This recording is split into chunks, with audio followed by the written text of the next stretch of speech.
ছিল না। একটা কথা বারবার বলা হয় যে পূর্ব পাকিস্তানের জনসংখ্যা 56%। করের ব্যাপারে সবচেয়ে গুরুত্বপূর্ণ তথ্য হচ্ছে পূর্ব পাকিস্তানের মানুষ পাকিস্তানের রাজস্বের কত যোগান দিত জানেন? 26%, মাত্র 26%। পশ্চিম পাকিস্তানের 44% মানুষ বাকি 74% যোগান দিত।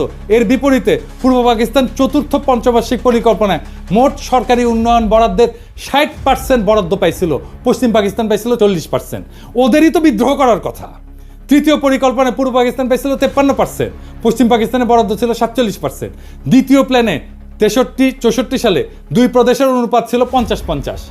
একবার ব্যাপারটা ঠান্ডা মাথায় চিন্তা করে দেখেন তো, একটা প্রদেশ দেশের মোট রাজস্বের 26% যোগান দিয়ে বিপরীতে 53 থেকে 60% উন্নয়ন বরাদ্দ পাচ্ছে, তাও আবার নিজেদের শোষিত বলে জোর গলায় দাবি তোলে। আরে ভাই, বাটপাড়ির তো একটা সীমা আছে, তাই না? আরে বাটপাড়ি কেউ ধরতে পারলো না। উল্টা আমরাই তো এক হিসেবে পাঞ্জাব সিন্ধু প্রদেশকে শোষণ করছি। তারা জনসংখ্যার অনুপাতে কম হয়েও রাজস্ব করের অধিকাংশ যোগান দিছে এবং সেই যোগানের অধিকাংশ উন্নয়ন বরাদ্দ আমরা পাইছি। তারা তো এই ব্যাপারে একটা